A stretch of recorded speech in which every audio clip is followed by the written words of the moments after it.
Okay, everyone, we will go ahead and get started. Thank you so much for joining me this evening.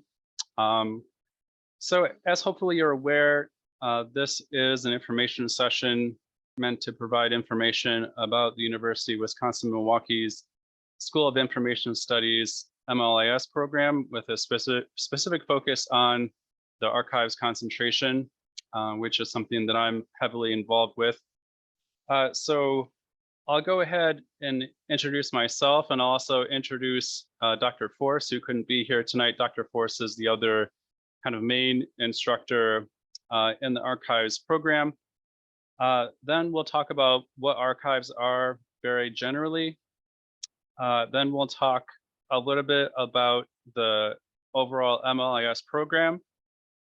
We'll talk more specifically about the archives concentration within the MLIS, and then I'll close by talking about some different keys to success that students can follow, and by doing so, at least from my experience, have more success on the job market after they graduate. So just kind of some tips based on what I've seen in the past that has really helped students kind of set themselves apart and improve their chances for finding a position once they graduate, which is really the key thing here, right? Is as our goal is to graduate students that are ready to go out on the job market and be successful, and that's something that I definitely want to touch on, and so that is what we will close with.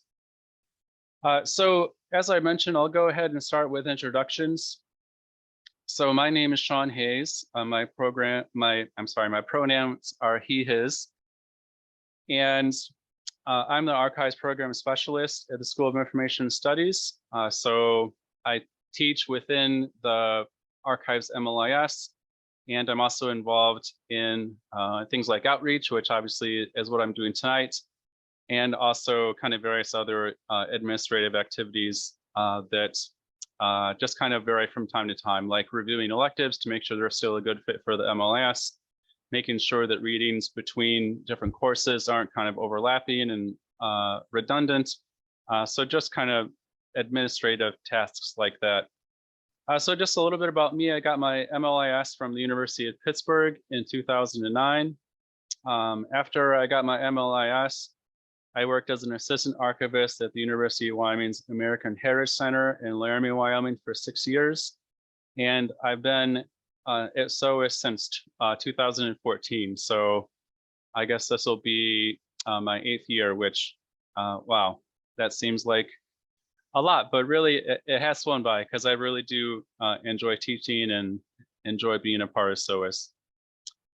So here are the main courses that I teach. Our Information Studies 650 course, which I'll talk more about later, archival outreach and community archives. I've also taught our Preserving Information Media course in the past as well. And I have some research interests or things that I try and focus on both in my professional development and also in the courses that I teach. So social justice in archives, community archives, and community participation in archives. I'm really interested in how archives influence identity construction, especially among people in underserved communities. One thing that I also note that's been maybe not a research interest of mine, but something that I've really been interested in pursuing on a personal and professional development level is the idea of inclusivity in the classroom. So learning more about how I, as an instructor, can provide classrooms that are inclusive of students that have different backgrounds, different perspectives, different educational needs, and just ways that I can attempt to provide everyone within a class, the opportunity to do well and succeed as a student. I'm actually taking a workshop right now through the University of Wisconsin-Milwaukee, and it's just been a really good and useful area of professional development for me to pursue, and it's something that I'm really going to focus on in the future as well, because I think that it really is important. And I'm actually incorporating some of the things that I'm learning into my classrooms this semester, so it's been super helpful. Okay, so as I mentioned, the other main instructor within the SOAS program is Dr. Force. So he is an associate professor within SOAS. As you can see here, he got his PhD in archival and information studies from the University of British Columbia, and his MLIS from Indiana University, which is a good school. Here is a list of the courses that he teaches. So 650, 655. The ones that he teaches most often are probably 750, 753, and 855, but he has taught these other courses in the past as well. And just some of his publications in the past. And then he has more of a focus on records and information management and digital archival collections. So more of a focus on those types of issues within the profession. So I feel like we're a good complement. He is maybe focused on more of the kind of the technically side of archives, and I focus more on sort of the humanities side of archives. And I think that's definitely a good balance, and it does provide our students with a nice overview of the profession. Okay, so next I'll talk briefly about archives, because I think that some of you may have varying levels of familiarity with archives. So I'm just going to give you kind of the nutshell discussion of what archives are. So archives are information resources that collect records and provide access to them both in the present and attempt as much as possible to maintain access to those records into the future. So a person or an organization may have records, and for whatever reason, they no longer want to or no longer can take care of those records. And so sometimes those records move on to archives, and archivists work their magic and make those records more accessible for the public. And the public then uses those records for whatever need they have. It might be to write a paper, it might be to work on family history, or really the possibilities are endless. But a key part of archives is this idea of access, and providing access to the public, providing access to records to the public causes archives and the archival profession to straddle a few different fields that I think aren't typically associated with archives. So sometimes you might think of archivists as people who are maybe working in a dusty basement somewhere, and that's sort of the beginning and the end of it. But in reality, archives is a pretty multidisciplinary field. So when archives do provide access to records, they have to work with technology. So when we preserve digital records and we provide access to digital records, that requires a knowledge of software and hardware and different tools and techniques used to preserve and provide access to digital records.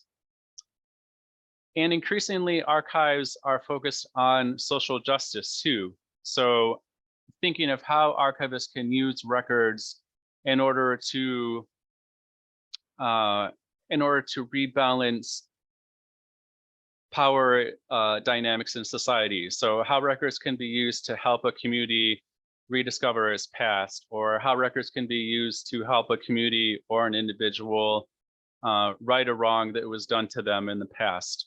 So that's definitely an area of interest that archives are moving into more and more these days. I'd say over the last maybe 5 or 10 years, it's become increasingly more of a big issue in the archives profession.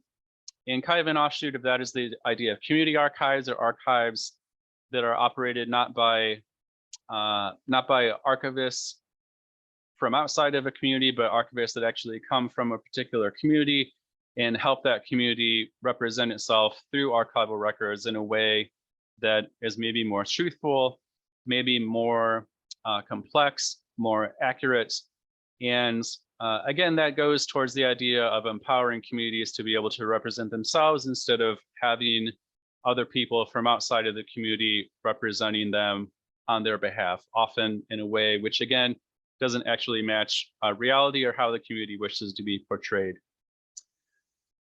And tied into a lot of the social justice issues that archives engage with are ideas of ethics. So how can archives behave in an ethical manner when we are describing communities or describing people?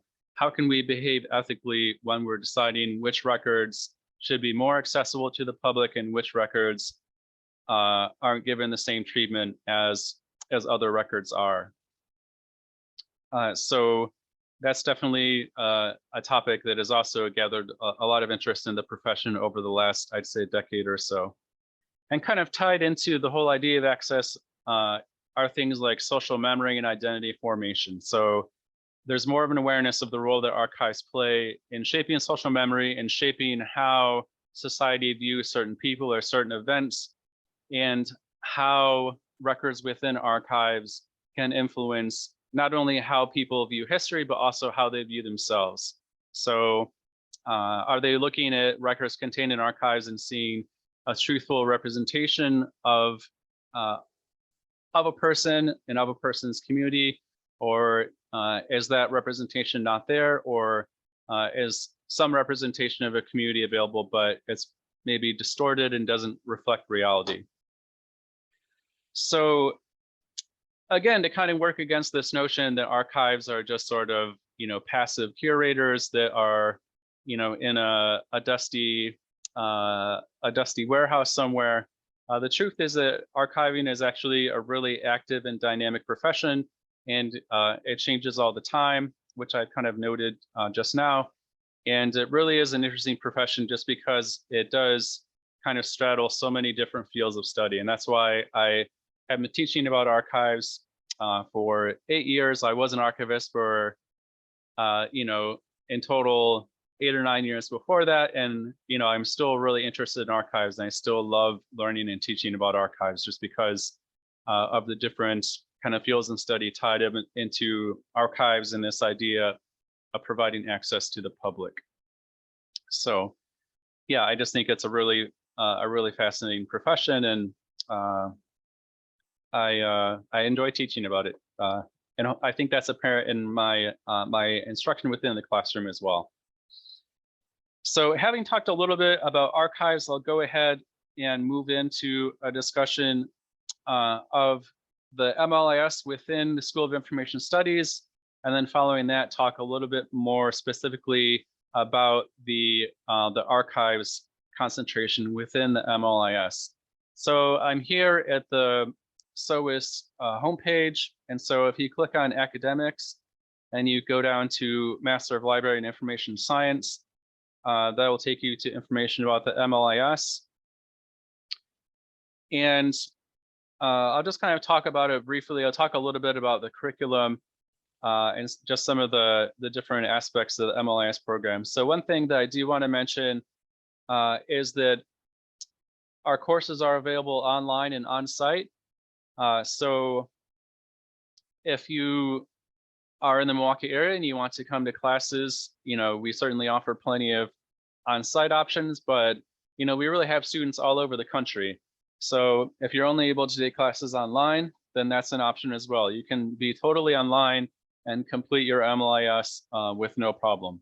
So that's just a nice little bit of flexibility for people who don't live in the Milwaukee area, although I happen to think that, especially during the summer, Milwaukee is a little slice of heaven, but obviously, not everyone can or wants to move here. So we do have this online option for students that are not in the area. So we do have a good track record of being highly ranked in national rankings, and that's something that we strive to keep up with.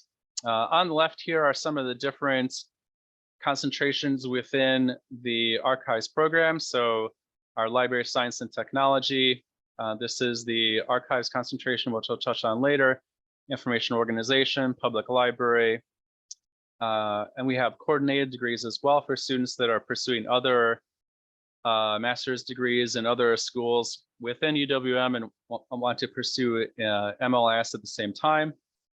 So just some some ideas of the other concentrations that are out there.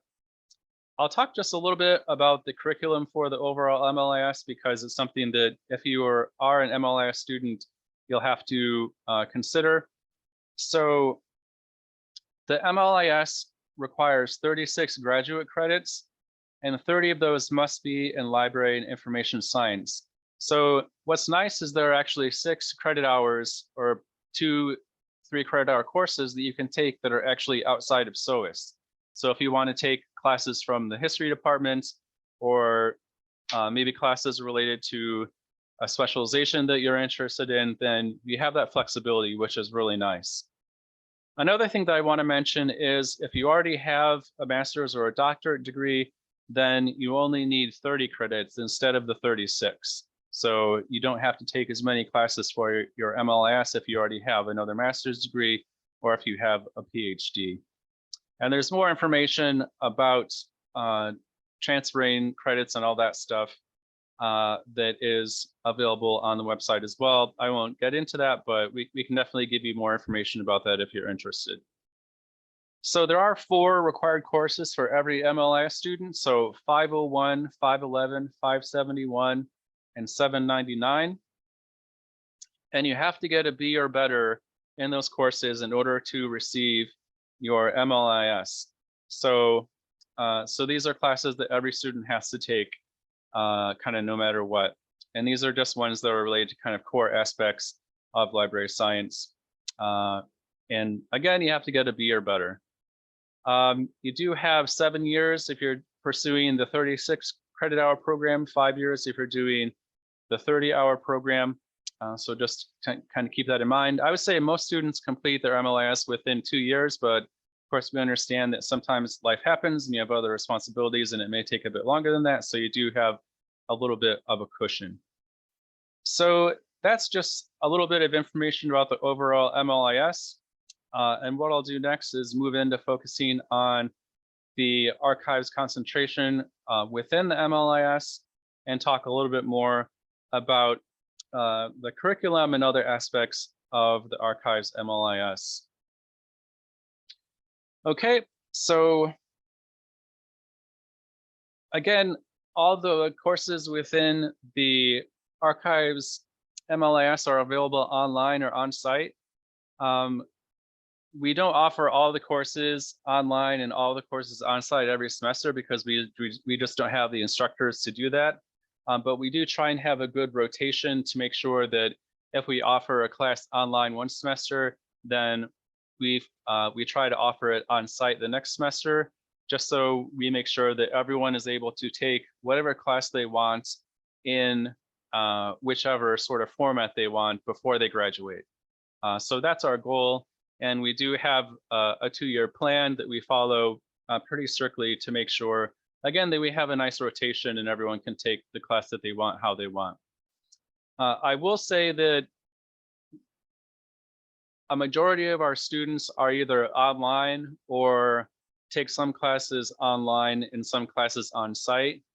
There aren't too many students these days that are strictly on-site students. So if you are an online student or what we call a hybrid student that takes courses both on-site and online, then you'll have plenty of company, and that's completely within the norm. Again, we have students that are all over the country, so a lot of them are in the Milwaukee area, and so they do end up taking some or all of their courses online. In the past, we have had courses that are synchronous, so everyone meets at the same time, but they're done online, and students participate in discussion and things like that through Zoom using chat and some other features that you might be familiar with. That's something that was more common during the pandemic. Well, I guess the pandemic is ongoing, but during the earlier parts of the pandemic, it's not something that has happened in a while, but it's an option that I offered a few times, and I think that there is a lot of virtue to it. So I'm definitely going to try and make that happen again, because I feel like sometimes online students kind of miss speaking with their peers in real time, and that's something that synchronous online classes can offer. And so that's why I think that there's value to that, and it's something that hopefully we will do in the future more.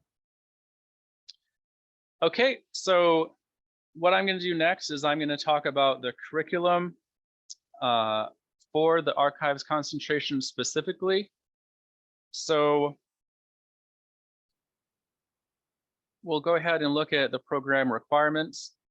So within your MLIS, 15 credit hours of coursework have to be archives courses. So they have to be courses that are designated as archives concentration courses. So between that and the 12 credit hours of your MLIS, that's 27 credit hours that you have taken up either by your archives courses or your required MLIS courses. And so what's nice about that is if you're taking the whole 36 credit hours, then you have 9 credit hours that you can more or less do what you want with. So you can take more archives courses. If there are other courses within the general MLIS that you think are going to be helpful, you can do that. Again, you can take courses that are outside of SOAS. So you do have a fair amount of flexibility as far as what your educational career within SOAS and within the archives concentration looks like, which I think is a good thing because it allows you to kind of match your interests with your coursework. And that's something that I'll touch on a little bit later. Okay, so looking more at the requirements for the archives MLIS, we'll go ahead and move over to the graduate school, which has a page listing all of the requirements for the archives MLIS. So we'll go ahead and scroll down here. Here's some stuff about admission and applications, which I won't touch on too much, stuff about the overall MLIS, the MLIS requirements. So again, 12 credit hours for courses. You have to get a B. You do have a thesis option if you want. That's generally something that students who are planning on pursuing a PhD prefer. I would say there have been maybe 2 or 3 during my time at SOAS, so it's not common, but it's something that you can pursue if you'd like. Okay, and so then more about the archives concentration. So the only strictly required course within the archives MLIS is our Information Studies 650 course. So this is our Introduction to Modern Archives Administration course. And this is a course that I teach. We usually offer it online every semester and on site at least once every academic year. I think we're going to offer it on site again in the spring, and we offered it on site this fall. So again, it's a class that you have some flexibility about how you want to take it. And this course is really an overview of the archives profession. So we start with looking at the nature of archives, and then through every other week in the semester, we kind of focus on a different aspect of archiving. So we spend a week talking about archival appraisal. We spend a week talking about preservation. We spend a week talking about digital preservation. We spend a week talking about legal and ethical issues in archives. We spend a week talking about social justice in archives. So it really is an overview course for the archive profession. And in a lot of ways, it's an introduction to some of the other foundational and elective courses that you can take for your archives MLIS. So this is a required course. You have to take it. You have to get a B or better in order to receive the archives designation on your transcript, similar to the other required courses for the MLIS. And then beyond that, you're required to take 2 of these foundational courses. So you can choose whichever 2 you like. So either 750, which is arrangement and description, 752, which is outreach, 753, which is preserving information media, or 855, which is advanced appraisal. So you have to choose 2 of these courses, at least 2 of these courses, and take those in order to receive the archives concentration. Now you can take more than 2 of these if you like, but you need to take at least 2 of them. And then we also have these elective courses, which are still related to archives, but they don't expose you to some of the foundational archival knowledge that the foundational courses share. So these are courses like information literacy instruction, which is where how you learn how to teach about primary sources in a classroom, which is something that archives are expected to do. Metadata, which is a huge part of archives in digital preservation. We have one focused on technology issues in archives. We have what are called special topics courses. So that's what community archives is right now. It's a 791 course. It's a 3 credit hour course that has a 791 designation. But you can take at most 6 credit hours within this sort of bucket of courses. So that most of these are 3 credit hours long. So you could take at most 2 of these and count them towards your 15 archives credit hours that are required. But again, you have a fair amount of flexibility, and you can definitely pursue sort of the area that you want. So if you think you're interested in records management, we have a couple courses related to records management. If you think you're more interested in online access, then you might look at digital libraries and metadata. So again, you can kind of choose your own adventure and pursue classes that really fit what you're interested in doing after you graduate. Another important elective course within the archives concentration is our fieldwork course, which involves students going into an archive and working for a semester, usually 150 hours over the semester. And I'll talk more about that later on in this talk. So again, this is just an overview of the different requirements and options for the archives concentration. If you have any questions about that, you can definitely ask me at the end of this discussion, this info session, or I believe you all have my email address from the link that I sent out, so you can certainly send me an email as well, and I'm happy to answer any questions you might have.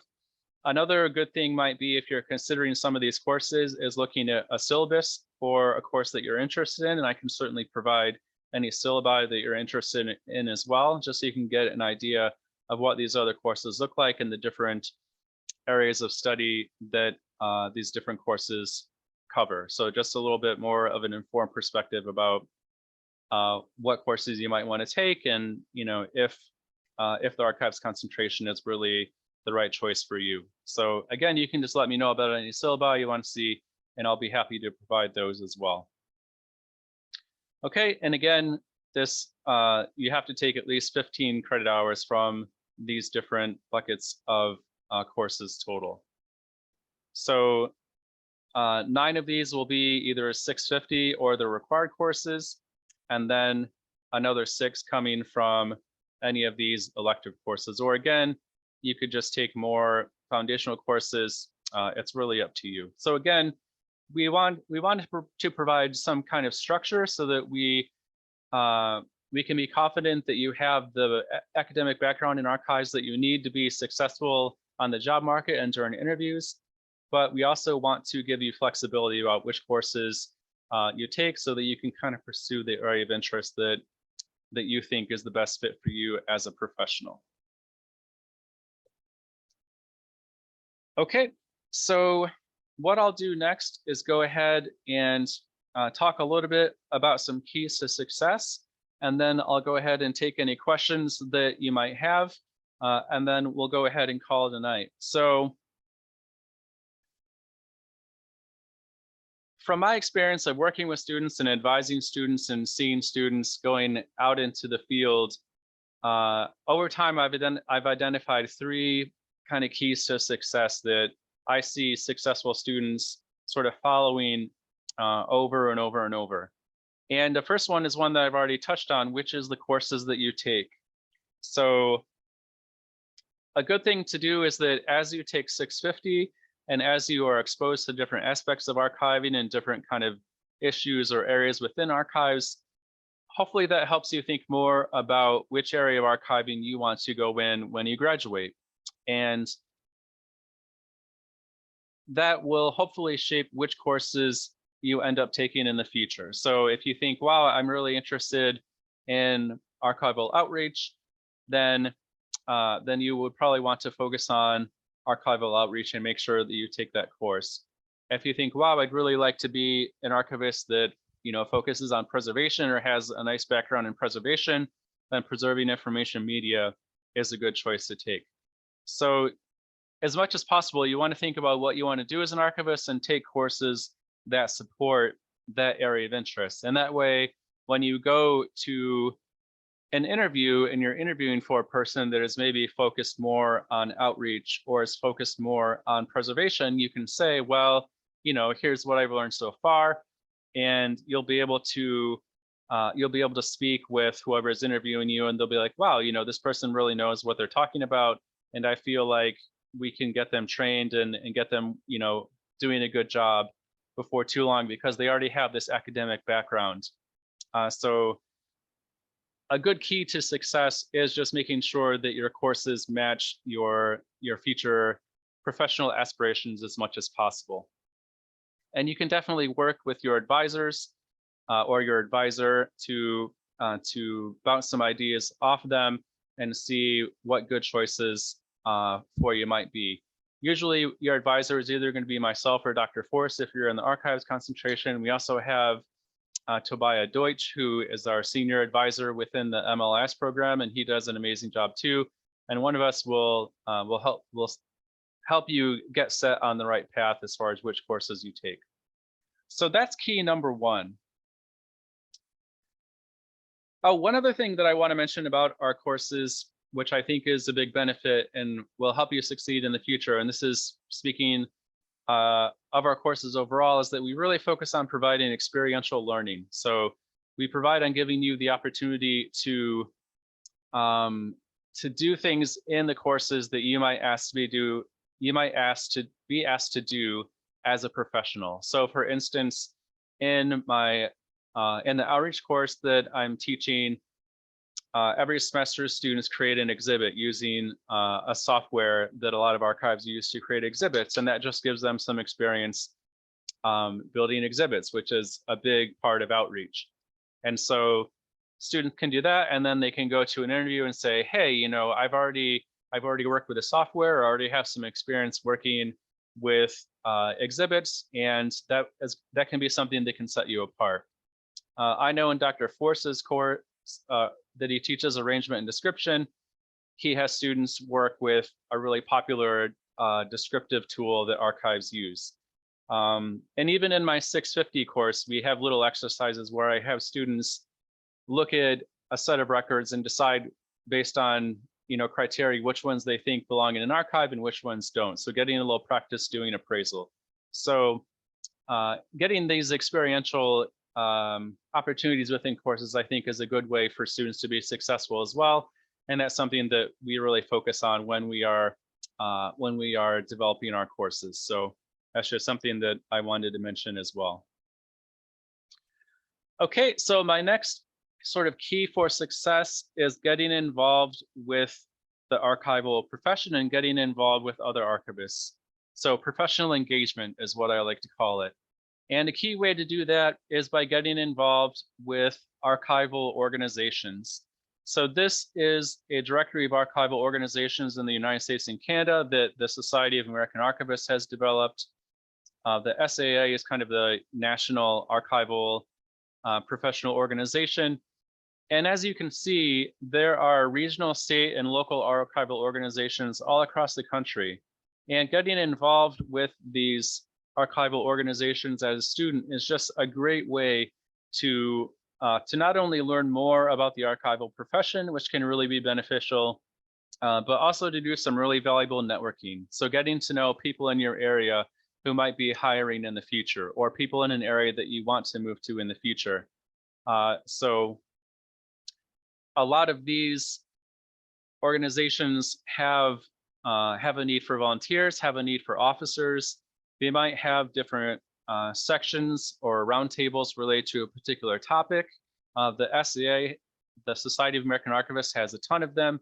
So these are all good opportunities, again, to learn more about archiving, learn more about a specific aspect of archiving that you might be interested in, and also get your name out there and rub elbows with people who are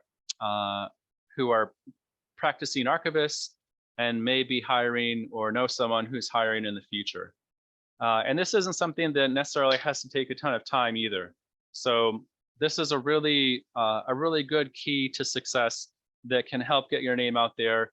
And you know, the archiving profession is fairly small, and a lot of people know a lot of people. So sometimes it's not only how good of a candidate you are, but you know, who you know. And getting involved in these archival organizations can increase your profile, let people know that you're ambitious, that you're interested in archives, and that can definitely reap benefits for you when you go on the job market. So that's my second key to success. And my third key to success is related to something that I've already touched on, our fieldwork course, Information Studies 759, and that is professional development. So taking the opportunity to work in an archives and get actual experience, you know, processing records within an archive or creating an exhibit within an archive.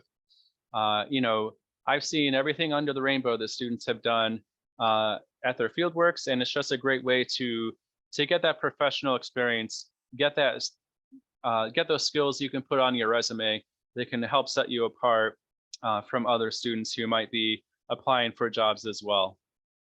So we call 759 not required, but as this little footnote says here, highly recommended, especially for those of you who are interested in archives but may not have any experience actually working in one. So having fieldwork on your resume can definitely be a big boost for your employment prospects. And not only do you learn about being an archivist and sort of the day-to-day of being an archivist, but it's also another great networking opportunity, which again is an important part of the whole equation. A couple of other possibilities for professional development that I mentioned are conferences and workshops. So oftentimes these different archival organizations will have meetings where they kind of all get together and talk about different areas related to archives. The SAA has a big meeting every year. The Midwest Archives Conference, which SOAS is attached to, has a big annual meeting. And these are great ways to go to panels that focus on different areas of archiving that you might be interested in. Again, they're just great networking opportunities because you bump into people, you meet people at sessions, and it's just a good opportunity to kind of do that networking and again learn more about archives. And workshops are kind of the same thing. You know, workshops are typically focused on different areas within archiving, so it's just a good way to learn about a specific area of archives and also meet other people who are also going to the workshop. So there are definitely a whole host of advantages to taking advantage of professional development opportunities. We all know that going to workshops and conferences costs money. And one thing that we do within the archives program is we offer a scholarship each year for students that want to go to workshops and conferences. So we have an application that students fill out. Typically, if you are presenting at a conference, then scholarships are worth up to $500 if you receive it. If you're just planning on attending, but you're not necessarily presenting, then they're usually $250, which isn't going to cover all the costs, but it is a pretty good chunk of money. So that's how we kind of support our students who do want to engage in professional development and want to pursue those opportunities, because we do recognize that it is important and it is a great way for students to network and learn more about archiving. And one other way that we support professional development is by making you aware of professional development opportunities that are out there. So every 2 weeks, I send an email out to archive students saying, hey, you know, here's a conference that's going on, here's a workshop that's going on, here are some professional development opportunities that you may be interested in.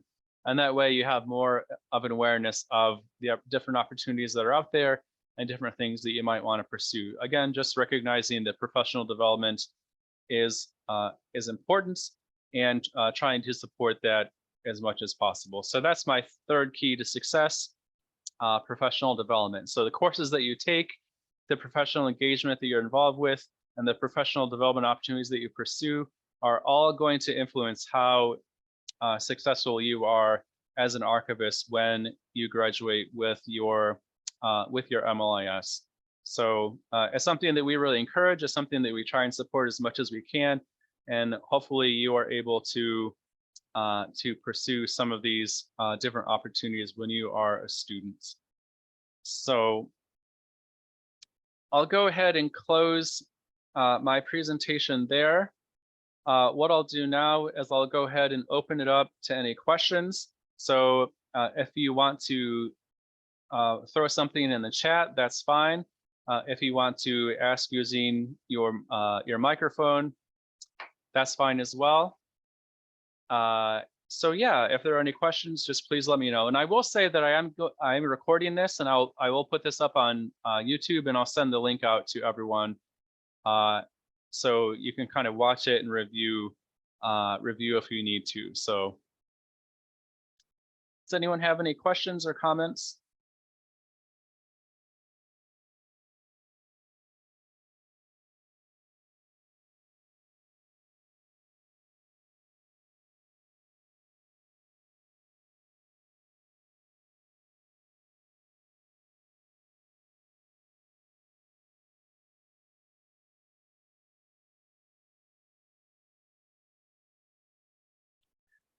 Do I know anything about financial aid? That's not something that I have a lot of expertise with. I know that students within the MLIS and within SOAS are available to get financial aid sort of through the normal means. The archives program doesn't have any TA-ships or anything like that. Unfortunately, those mostly go to the doctorate students. So we aren't able to offer that kind of support. We do have some scholarships that UWM students can apply for, and there actually is one just for archive students. So that's an option as well. So there are kind of a few typical avenues, but nothing like a TA-ship or anything quite that dramatic, unfortunately.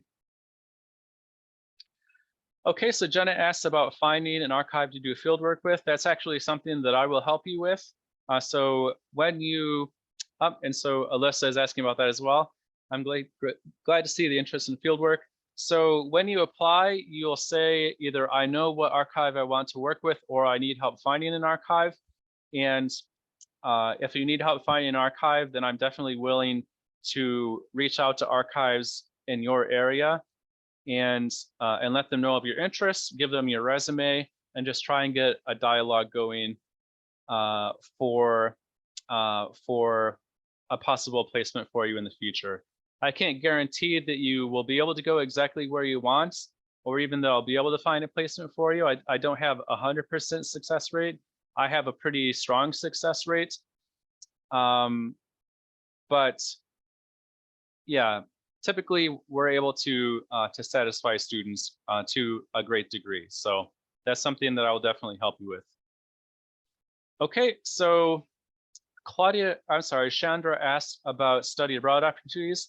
This is actually something that we have done in the past. So we've had study abroad programs go to Edinburgh, Scotland, and I've actually led a study abroad to Ottawa and Montreal in Canada a couple of times. So looking at Canadian archives and Canadian archival practice, and how that differs in a lot of ways from American archival practice, which has been a lot of fun. Ottawa and Montreal are pretty fun cities, Montreal especially. So yeah, that's happened in the past. It really slowed down with the pandemic starting, but I have a feeling that especially the Canadian study abroad will be offered in the future, and hopefully not too long from now. So thank you for asking about that. Okay, so Nicholas asked about either field work over an advanced academic archival course or vice versa. Yeah, so Honestly, I think that fieldwork is so valuable for a student that if you're choosing between doing fieldwork and taking another archives course or even another MLIS course, I would definitely recommend fieldwork. It's something that we emphasize a lot, especially if you don't have a ton of experience working in archives. Again, just because of the skills that you can develop, which you can put on your resume, and also the very vital networking opportunities that you might be able to pursue as a fieldwork student as well. So I'm always going to side on team fieldwork, and I think that's probably something that Dr. Force would agree with as well.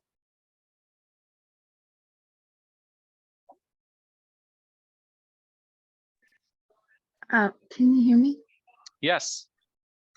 So if we're like interested in the program, but we want to get more like experience before applying, what kind of jobs or opportunities would you recommend we look at to like get experience? Yeah, so you can definitely contact any archives in your area that you can locate and say, hey, I think I might be interested in getting an archives degree or an archives MLIS. You know, would it be possible for me to volunteer? Or would it be possible for me to just go in and talk to you and kind of have an informational interview about sort of their experience as an archivist and maybe some things that they did when they were a student, which helped them get the job that they have? So those are a couple of things I can think of off the top of my head, which will maybe help you make a more informed choice. And something else that I would also recommend is taking a look at some of the syllabi that I mentioned, especially 650, since that's the required course, and just kind of seeing, you know, okay, is this something that I feel like I might be interested in, or do I think I might be interested in going in another direction? So those are some options that I would recommend. Did that answer your question? Yeah, thank you. Great, thank you.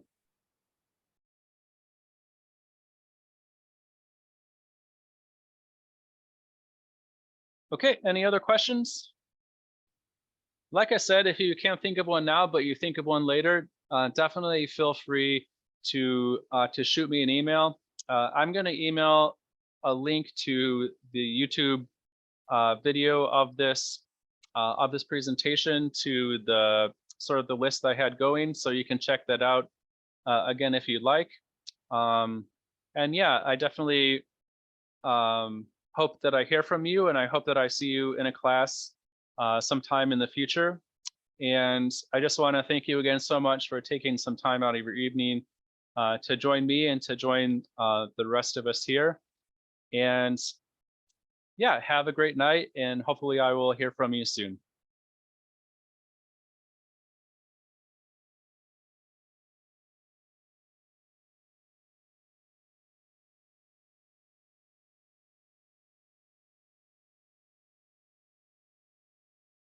All right, go Bucks.